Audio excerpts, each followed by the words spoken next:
Hello, dear friends. I hope you're doing really well.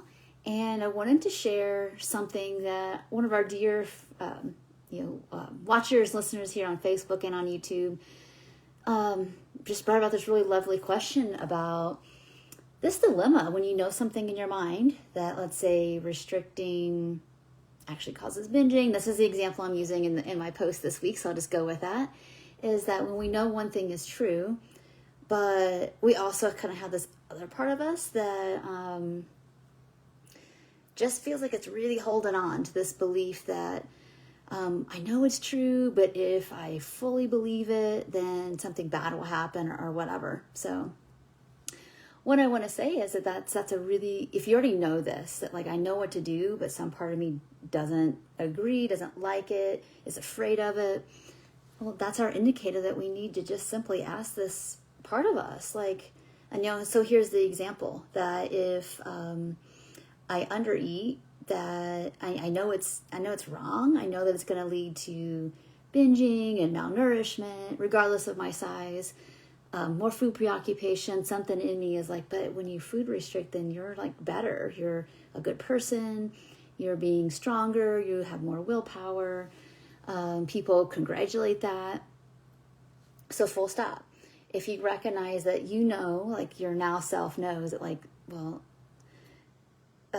that's maybe what I believed in the past, but I know based on my lived experience that if I continue with that behavior, I have a lot of consequences in my life. But this other part of me is like, but it's better to restrict. That makes you like better in people's eyes. Let's say that's the reason. And the response back in us needs to be like, I know that's what we needed to do in the past to deal with what was too much or not enough.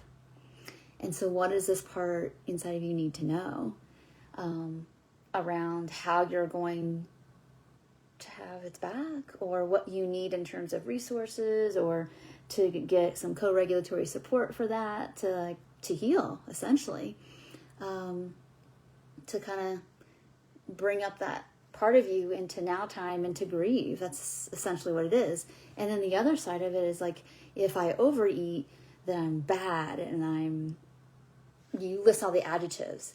And remember, both of these are belief systems based on stuff we learned. So sometimes what holds us back from the peace that we would like to have, like I'm doing the right thing, but I still feel pretty kind of torn inside about it, is that there's some part of us is still believing these lies. And we have to bring truth to lies. Well, why would eating to deal with like too much emotion, not enough care, not enough physical food, why would I think that's such an immoral thing? And that just has to do with the fact that if people believe that thinness is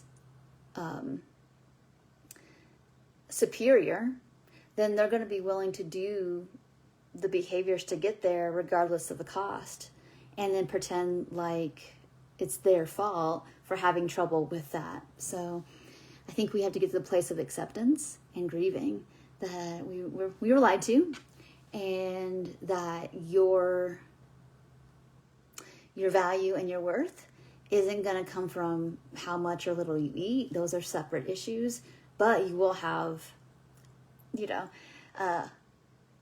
maybe unwanted physical, mental, or emotional side effects if we undereat or overeat on a consistent basis. That's your truth. We can't help it that in the past that we were given false information based on other people's stuff. And it's our job as adults to be able to I know I was taught that, but I know the truth now. And we grieve that time, and probably the time that we have left possibly can be some of the best that we've ever had because of the freedom we get from walking in the truth. All right. So thank you so much for watching. I hope this video was an encouragement. It gave you motivation to get out, a notebook and a pen and start writing about what's going on and taking that to your safe people and processing through, and as needed, have the nutrition support you need to, know the facts and dismantle all the lies from all that, as well as just to have the support to do the next right thing, however many meals and snacks a day we need. So thank you so much for watching. We'll see you in the next one. Bye for now.